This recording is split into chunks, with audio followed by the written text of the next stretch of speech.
Napakalinaw. Sobrang linaw ng tubig niya. Sobrang linaw ng tubig. Ganda.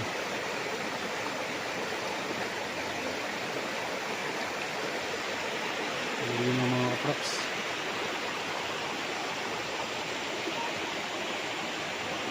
Kitang-kita na malinis yung tubig natin dito. Magandang araw po mga kaprops. Nandito tayo ngayon sa bayan ng Liliw, Laguna. Mayroon akong property na i-offer sa inyo na mayroong katabi ng magandang ilog at saka malinis na ilog mga kaprops. Itong direksyon na to, papunta po yan sa highway. Ito na po yung magiging kalsada. Papunta dito sa property mga kaprops. Ang distansya natin papunta sa highway ay nasa 220 meters lang po. So pwedeng walking distance lang yan mga kaprops. At ang property na i-offer ko sa inyo, ito lang mga kaprops.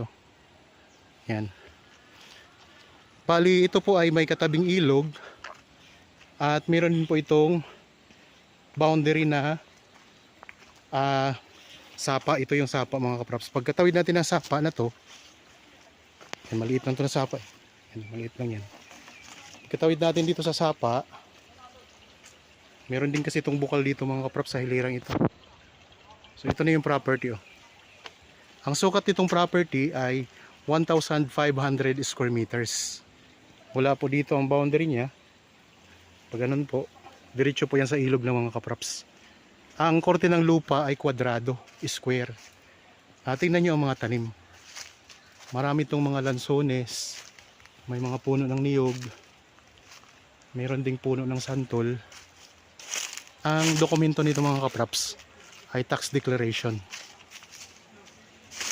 Ang presyo nito ay makikita nyo sa description box at sa title nitong video.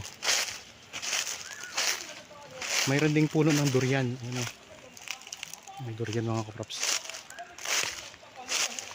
Tapos nandito sa gitna, ito yung puno ng santol.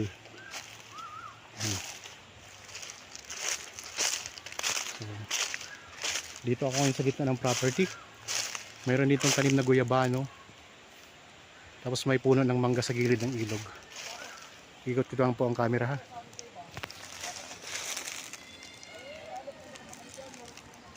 Daming lansones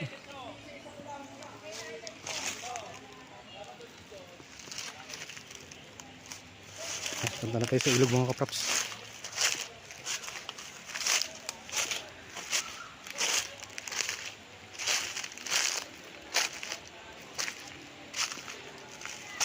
Ganda ng ilog dito. Malamig, tapos malinis pati. Ito, mga magsuswimming yan. Mga maliligo yan sa ilog. Yan, ayun na pang ilog mga kaprops.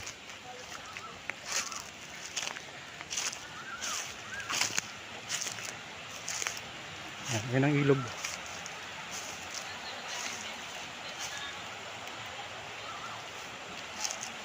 Sarap dito mag-swimming. Ito na yung pinaka-cement ng ilog mga kaprops. May tanim na kawayan, may kaimito. Dito sa gilid ng ilog may kaimito at saka puno ng mangga. Ayan sila.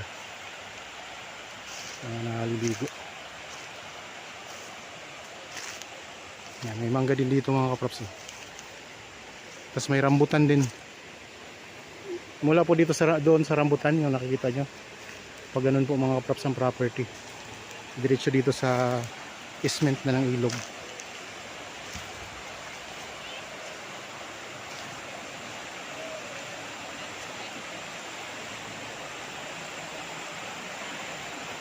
Yan, 1,500 square meters ito mga kaprops ha. Galing po sa bundok yung yung tubig, yung bundok mga kaprops na natin dito. So malinis po ang tubig dito. Ang dami mga nagsiswimming, mga naliligo. Kahit hapon na marami pa rin naliligo mga kaprops.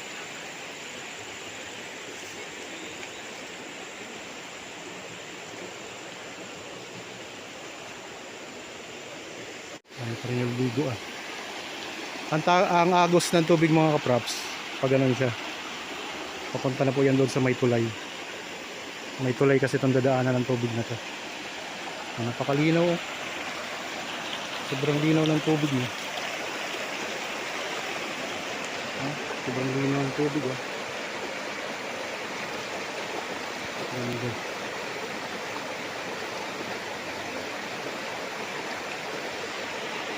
Yun ang mga props.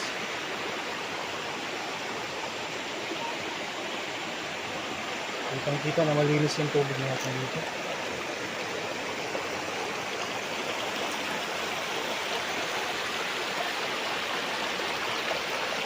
Pwede itong gawing resort mga kaprops.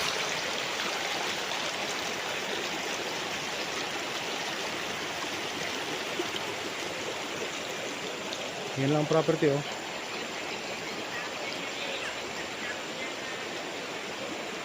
Kita tayo.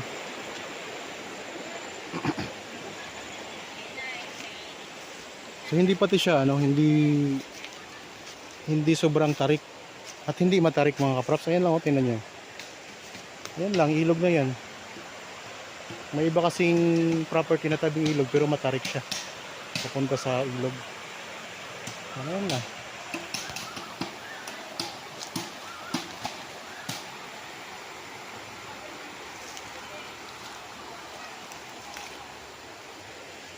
So 1,500 square meters ito mga kaprops. Tax declaration ang papel.